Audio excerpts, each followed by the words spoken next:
I'd like to call to order the Committee of Community Planning and Economic Development. Today is Tuesday, April 14th, 2026.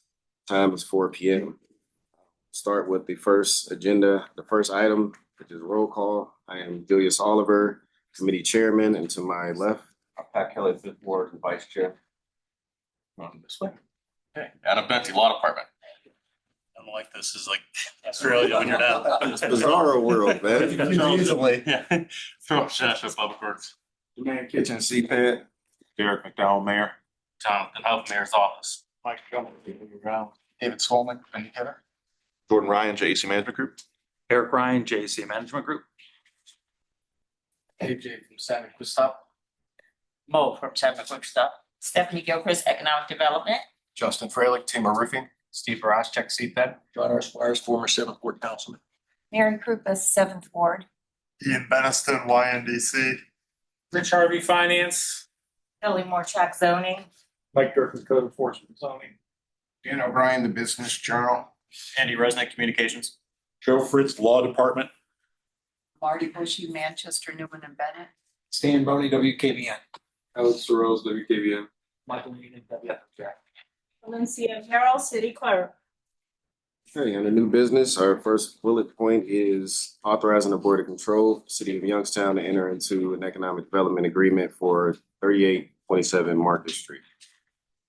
Okay, Yeah, is there a specific question first or? the reason we're here today was one, Mrs. Wilson needed to be updated. I don't know if you had that conversation with her one-on-one, We have. but also you had said the scope had changed. So that was not what you meant to say, or if the project is still remains the same, that's pretty much just what we're here for today. So if it's no change, you want to just give a quick update of what's going on, and we can just move forward since it's already. Yeah, well, through the chair, thank you. What I said at that council meeting that day, not that the scope changed, but the work that was done, you had two options. You had the underground, or the above ground water detention, and you had the underground water detention. That's Chuck's the engineer. But essentially, they went with the project underground instead of above ground, which is fine. But it didn't change the scope of the project. It's just they went with that design versus the underground versus the above ground. So is this? So nothing changed with the project. Is this less funding that was allocated at first? Or is it the same amount? Through the chair, I don't recall any amount being allocated, and that was the challenge. When I came in and I met with AJ and Mo, they came in and essentially were looking for some money that had been committed, promised, whatever, but apparently it was a verbal commitment. And so, again, we took that information of what they were assuming, they were gonna get. We looked at the total project along with some of the other work that was already being done in addition to this particular piece of the project. And so rather than the city say, well, we don't have anything on paper, we're not giving you anything, we appreciate the investment they made, looked at the project and decided that we still wanted to partner with them in some capacity, explain to them, where we were with the 100,000. And that's where we are. And this no longer includes the digital sign that was originally planned to be up there. The sign itself, through the chair, the sign was not a part of this. It was a separate piece. It's the same site, same project, but the sign was not a part of this ordinance. And so that was a separate piece. Got anything back there? Through the chair, Domain. Yes, So this is coming out of the Economic Development Fund, correct? business development fund, I believe, yes. So are we pretty flush in that? Because I know once we say yes or no on this, then the floodgates are gonna open up a little bit. I'll defer that to our finance department, who's not here right now, but I can't tell you the balance in there right now. Well, I don't think we're in a position to say we're flushing anything, but I don't know. Through the chair. Mayor? I just wanted to share in this project, one of the other considerations is that if similar funding was requested through the Huntington Bank Building downtown. And that was a $18 million investment. And the amount requested was 500,000 in that case. And so this, we wanted to try and not only look at this allotment and the request for, and I believe that with this project is close to about $2 million, trying to bring it in line with an $18 million investment, getting 500,000 compared to a $2 million investment with those considerations like Councilman Kelly shared, is that this could open up a precedent. If we wanted to look at each one of those projects and say, if we're going to set this precedent, there needs to be some kind of parity set in how these dollars are awarded. And we need to be able to look at them individually as projects, but also knowing that we're going to get some more inquiries around this.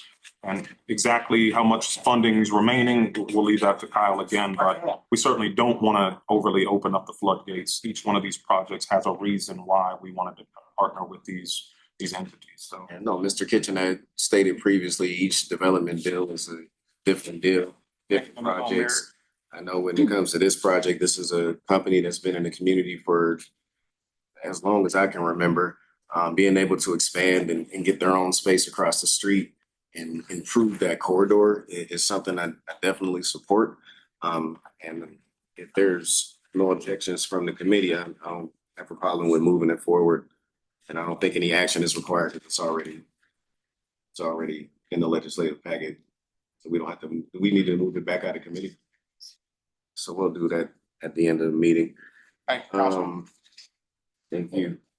So we'll go on to number 2, which is an update on the bottom dollar. Chair, want that from me? Okay, so I'll start with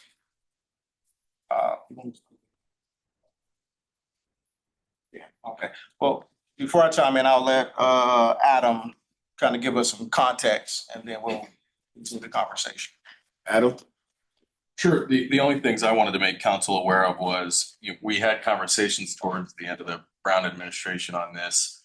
And, I was in correspondence with the Village of Healing. I sent 2 email inquiries to them, the latest of which was November 12th, and they never got back to me. And then the other thing was we were looking to partner with another agency that would be able to monitor the building, because we generally do not act as a landlord for buildings. We don't act as a property manager. That's just outside the municipal function.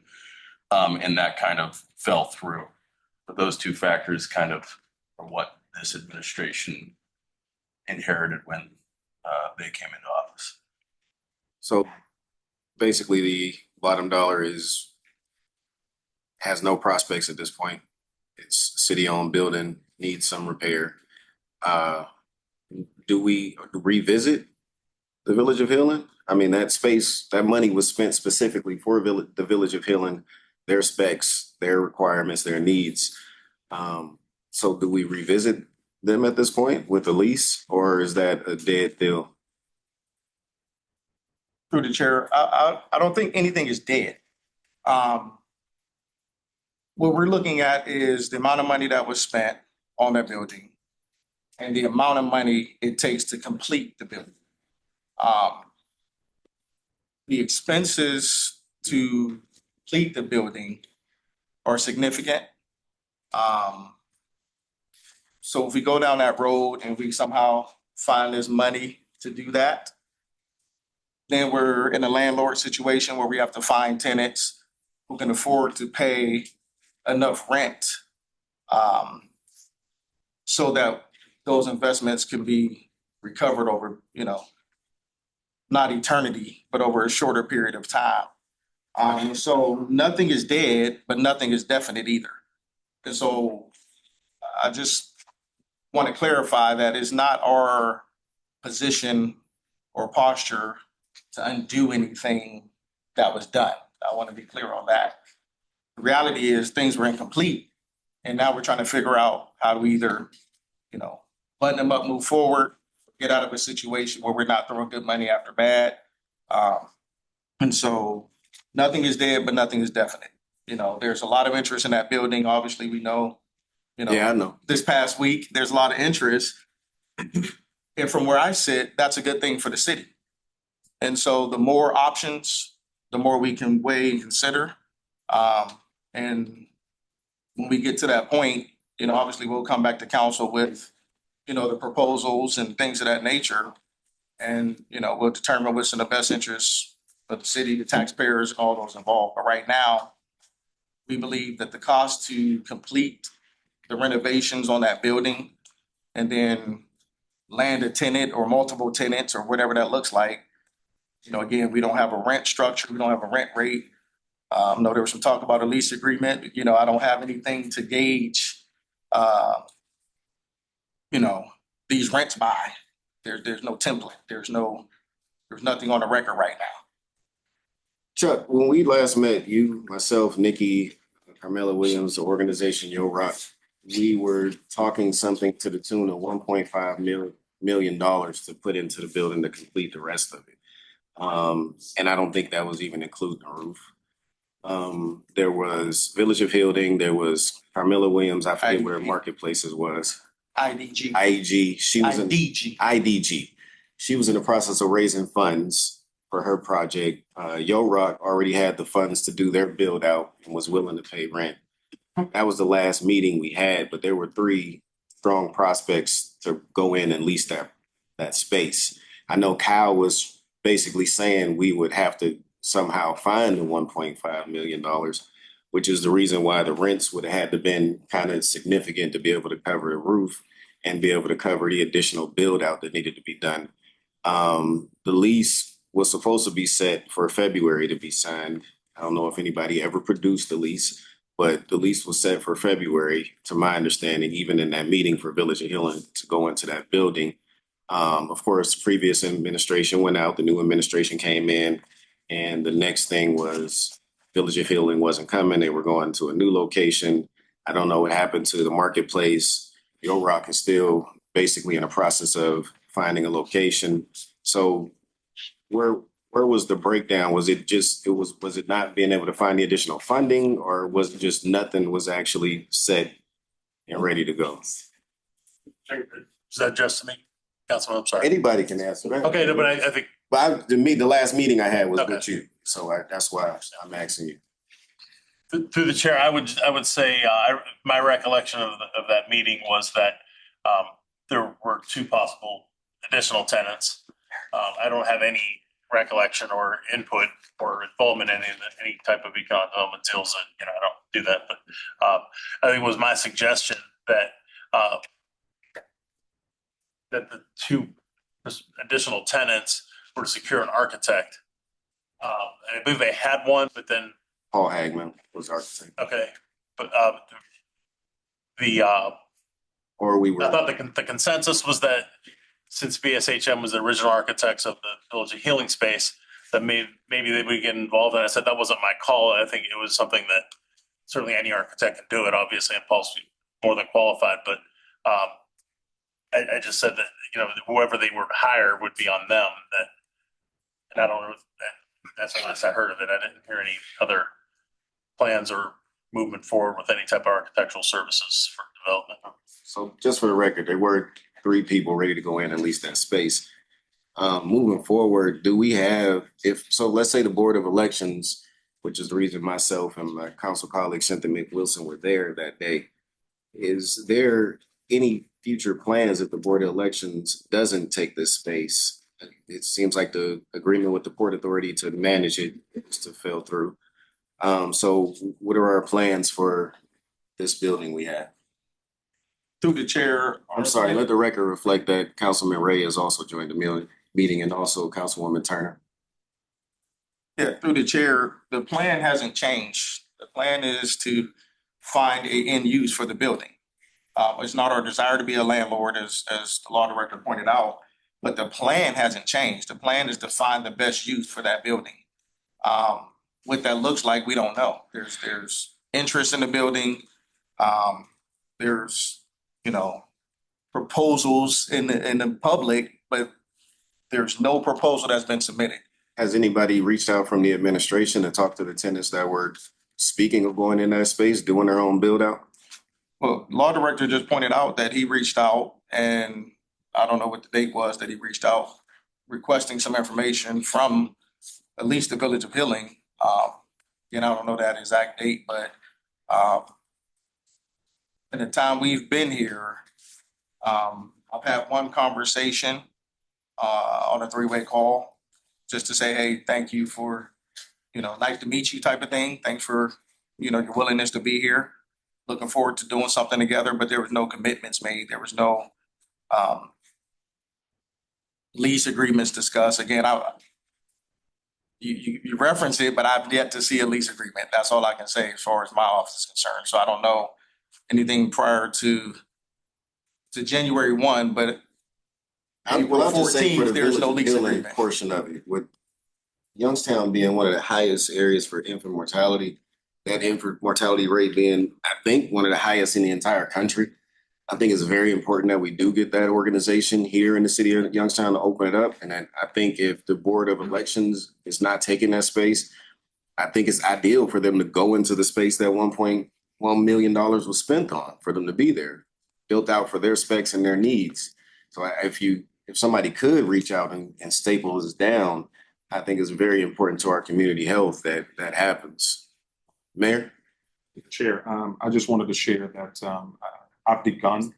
I think that's why I had Law give an update, because in the beginning, we look at the ownership of the property, which, if we don't have an organization like the Port Authority to assist us with the management of the property, we begin there to say, okay, if we're going to engage anyone, ownership is the first piece. Are we leasing this? Are we selling?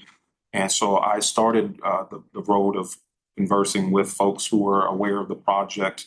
I started, our health commissioner, Erin Bishop. She shared her backstory regarding this project with Village of Healing.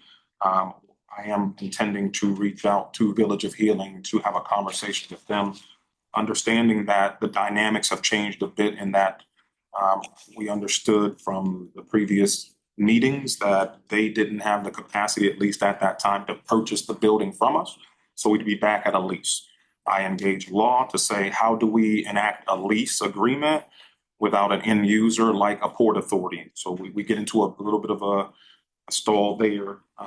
But our intent is to re-engage them, but we need to re-engage them with as much new information as we can. And I just didn't want to do that without getting some of the backstory and context of it. And so we do know now at the table, again, like you said, is the Board of Elections. We're taking that inquiry seriously, but we're also thinking of that same thing, as you stated, is what happens if they're not the person or end user for this building.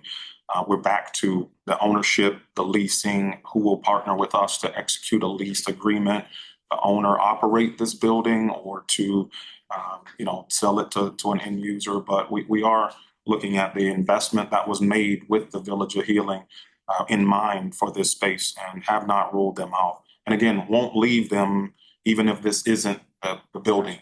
Right? We do know, like you mentioned, 1.5 million at some point needs invested. We don't want to come to the Village of Healing and say, we've got this space, but it's going to be well out of their financial means to assist us in a lease agreement to rent it. So nothing absolutely is off the table with us. I will take this opportunity to say that the engagement in the recent touring of that building, that is, and I'll take responsibility for the lack of communication that occurred, because when we got an invitation, a request from the Board of Elections to show this property, one of the board members had asked that they were able to tour this building just briefly for themselves without anyone else in the building. So that was what the perspective was for our Buildings and Grounds Commissioner, Mike Drummond. He was given those orders to say, hey, go show the building, get in and get out. We were unaware that this was made, I believe, public in a sense by some of the folks from the board who wanted to then see the building, and gave out those details publicly, and turned it into essentially a public meeting. And so that's where you saw just the conflict, and that maybe the media has consumed, the community has consumed, where you as a council person, Councilwoman McWilson, shows up. We've got a clergyman from the community that shows up as well. And so that's an opportunity for us to take responsibility and say, we didn't properly communicate that there was a request to just have that Board of Election entity quickly view it without all of the additional eyes. And then we were going to extend the invitation to all other members. We had shared with the clergy folks that were out there and the other public that if they would allow us the moment to tour the building, and then they would get a tour as well. When it came to law enforcement that arrived and the perspective of that the cops were called on members of council, members of the public and the community, you and I spoke and we cleared that up, that it was just by happenstance that as I was receiving calls about the situation, literally walking to lunch up Federal Street on Phelps and ran into our city's newest police chief, who felt I could just swing by and have someone check and make sure the situation is well and taken care of. And that was it. And so I see the perspectives that were shared after this story came out, that it appeared like the cops were called to contain a situation when really it was just to ensure that everyone got in, got out, and the perceptions, I take responsibility for those as well. So my apologies to you all, members of council, the public, and anyone else who felt that this situation was a slight towards the public having access to that building. Again, taking into mind from our perspective, we were asked to just show it briefly without, public consumption, but not knowing that there was a public, acknowledgement that, hey, this is a tour at 1 o'clock. So that was consumed by the public, and we just weren't prepared for that, to see all those folks sort of show up. So.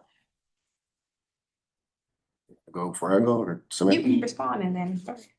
I just wanted to say, in that situation, I understand there was a lapse in judgment, and I appreciate the apology.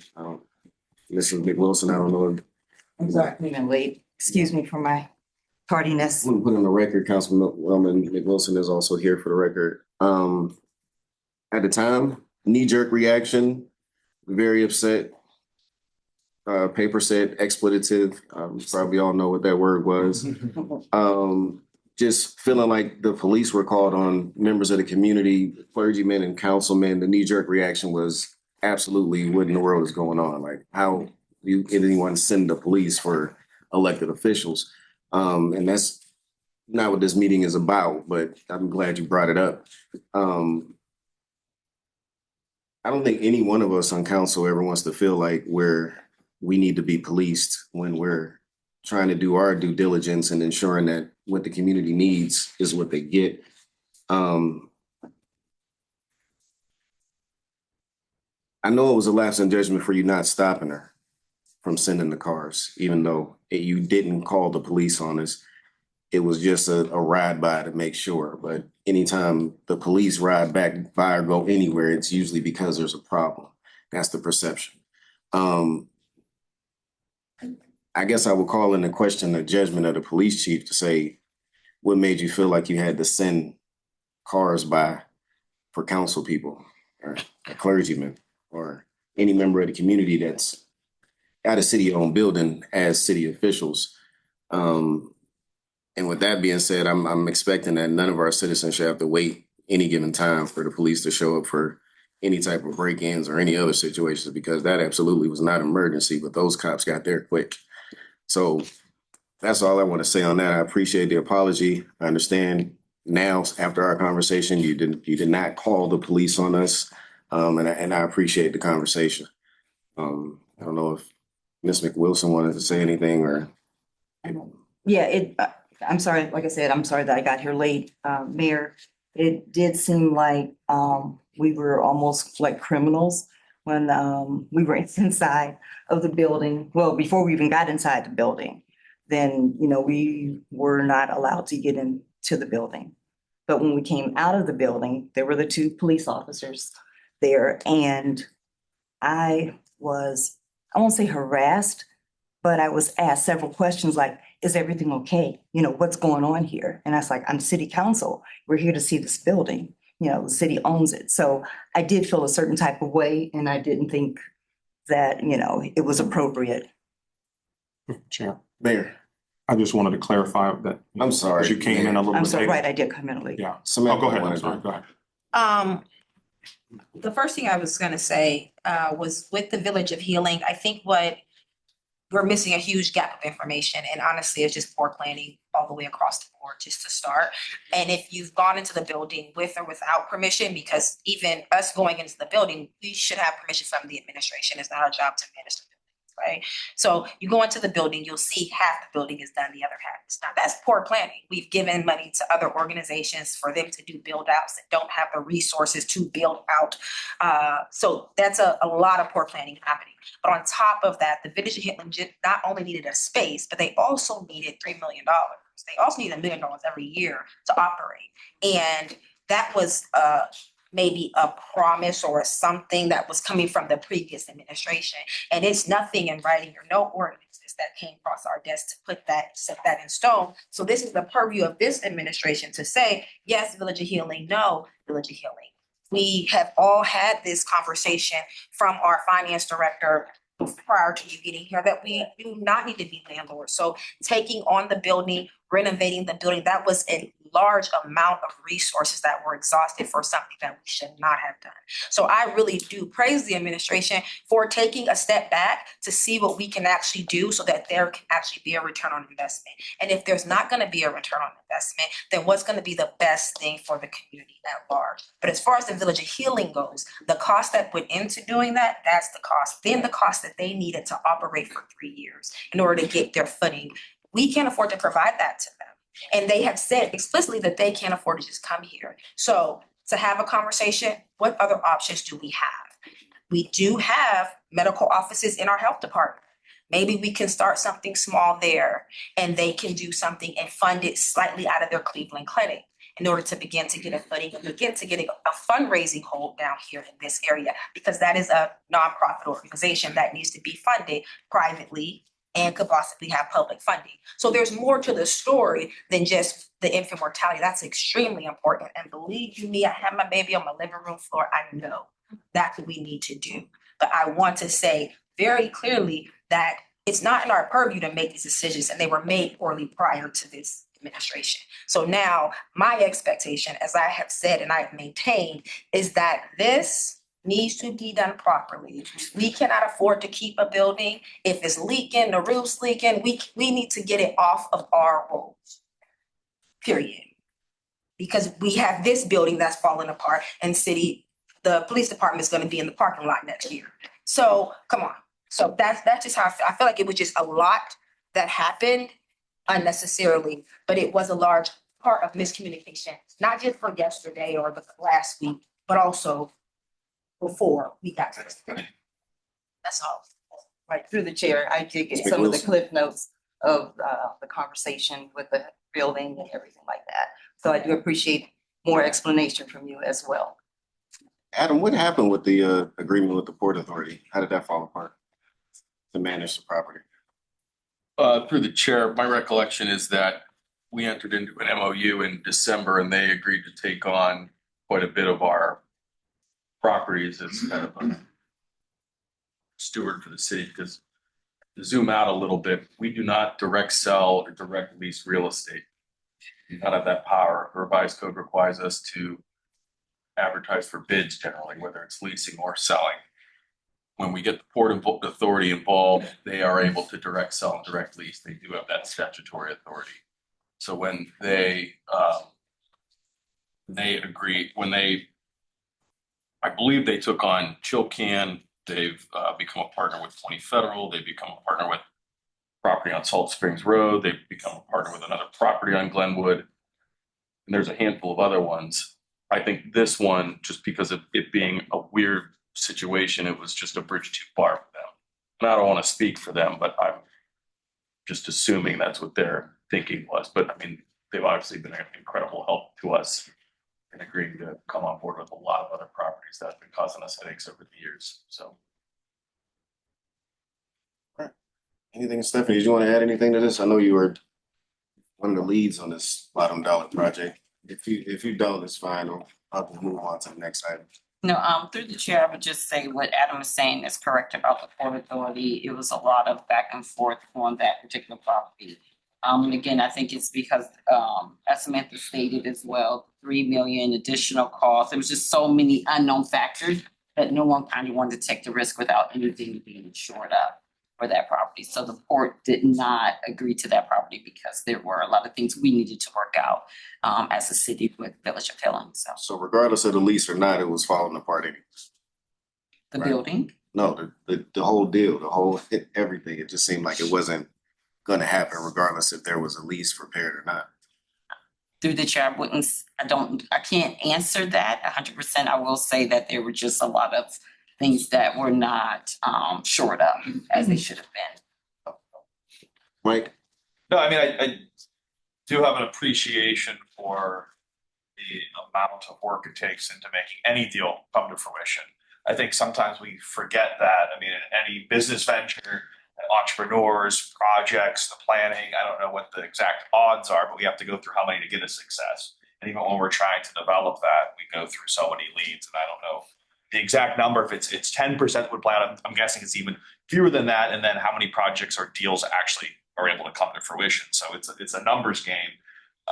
It's sad when we put that much work in, especially as Councilman Oliver highlighted, infant mortality, the numbers are just unacceptable, and we need to figure out how we can tackle that.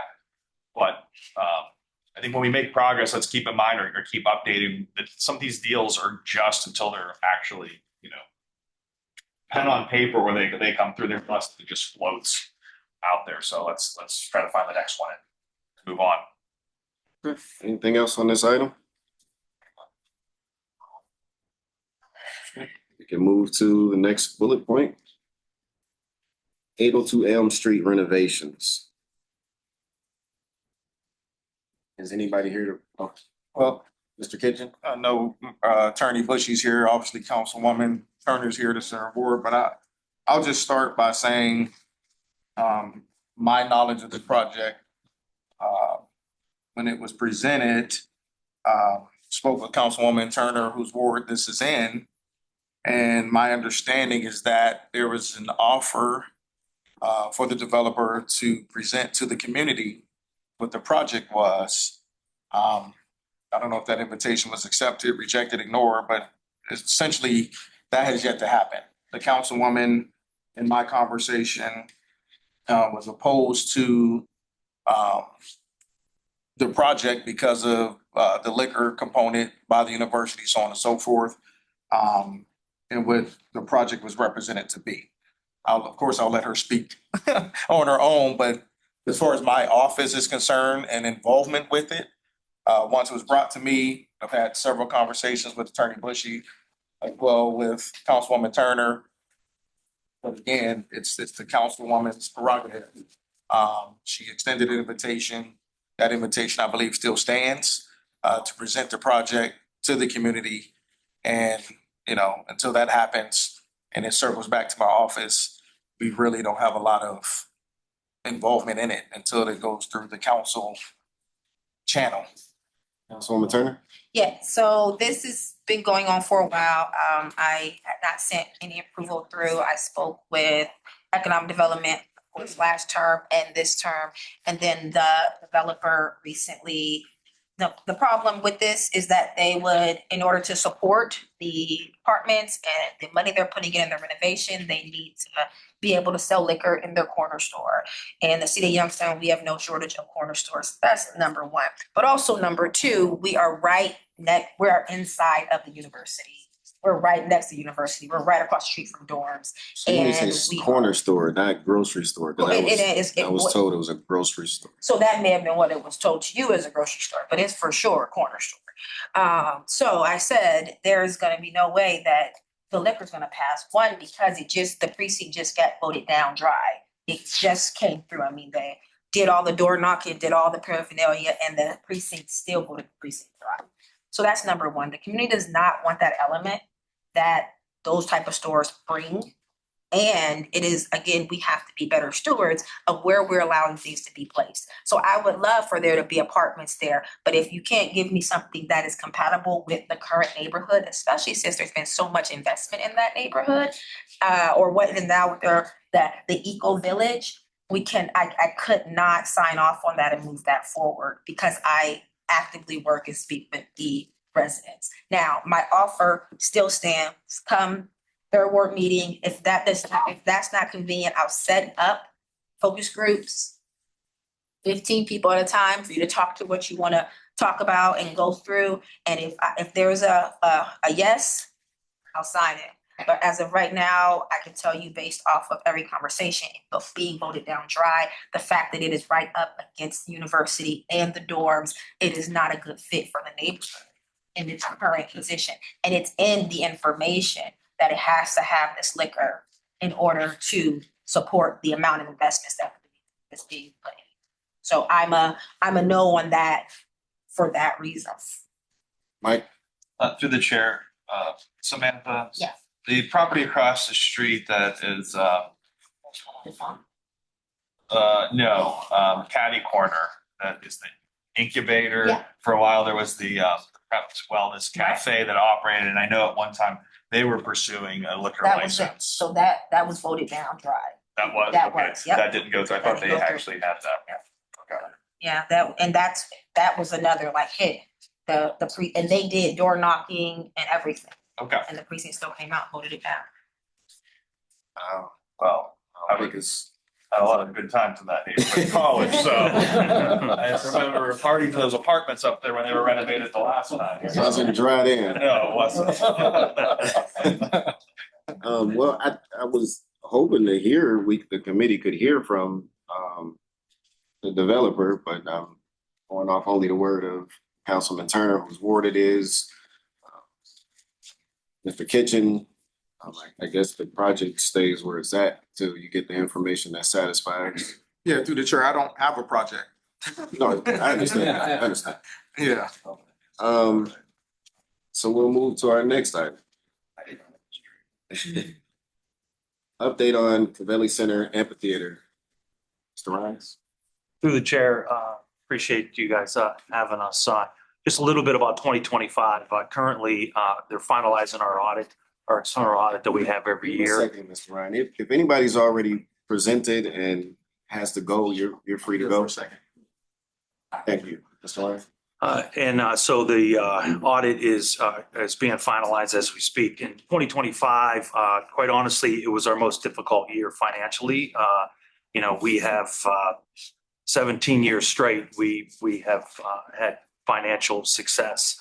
At the arena, and 2025 was a difficult year. But with that all being said, and large part of that is due to we had a few less shows that we hoped.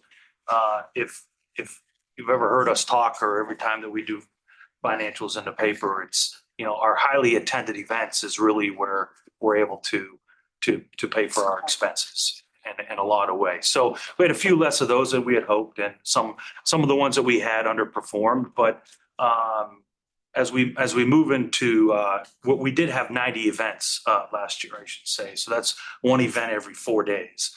I know there's folks that want to have 365 events. We would too. That's not reality. But 33 of those 90 events were community events. And then moving on to 2026, we're off to a fantastic first quarter. They're not finalized yet. I believe it could possibly be our best first quarter ever. We did have 4 consecutive sellouts, 4 different events that sold the Cavelli Center out, which we're extremely happy with. And we drew around 60,000 people to downtown in the first quarter.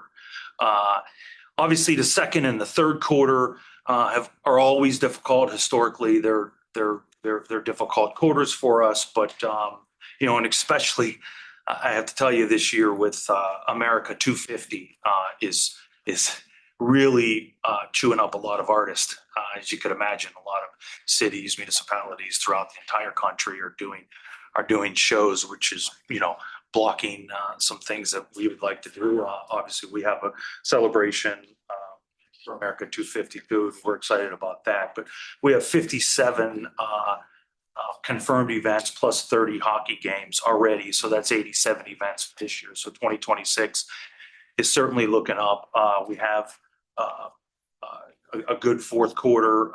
Looks like we're we have a few already confirmed and some other ones coming down. And then, but of those events, of those 87 events, 30 of them are community events, what we call community events. And I thought Jordan, do you want to touch just real quick on the community events that we are hosting?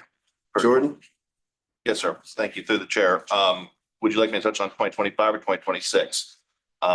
If I can just speak on the events that we had in 2025 that were related to community events. We started off our outdoor season with the Tax Day Rally. Our first annual Community Development Day was hosted at the Cavelli Center, Ween Park, and the amphitheater, which we just had the second annual on Friday. First Fridays featuring RDNA. We had the Hope Conference, Rock the Rich Center, which was a successful fundraiser for the Rich Center for Autism. Another First Fridays, we had Simply Slavic down at the amphitheater, a Juneteenth celebration, which occurred both on Juneteenth as well as throughout the weekend, through Father's Day weekend. We had 9 free movies on the complex through our summer movie series. Ween Park Day, food trucks and fireworks, what happened in Ween Park on the 4th of July.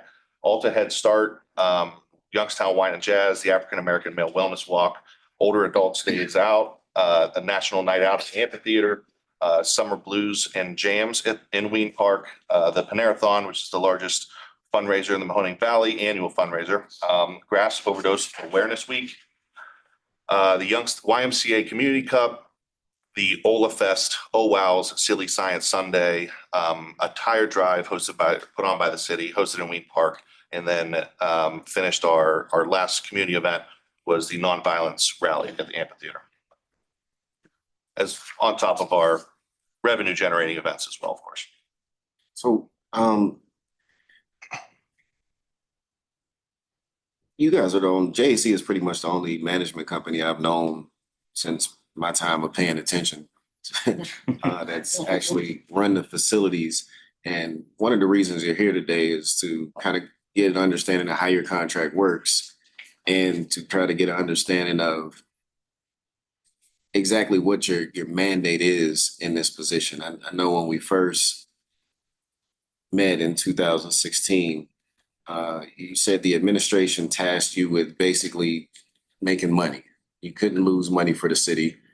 And that resulted in a lot of different shows, which were kind of rock and country and things like that, because those shows make money. You can guarantee most of the time they'll sell out. You'll get the community to come out for those. In the process, and since then, you've seen a cry from the community that says we'd like to be involved with these events that come downtown, especially when the amphitheater and the park came online. So what is your mandate now from the administration, or has it not changed? I understand that some of the community events you have, but what community events do you have, and how do you make sure you actually reach this?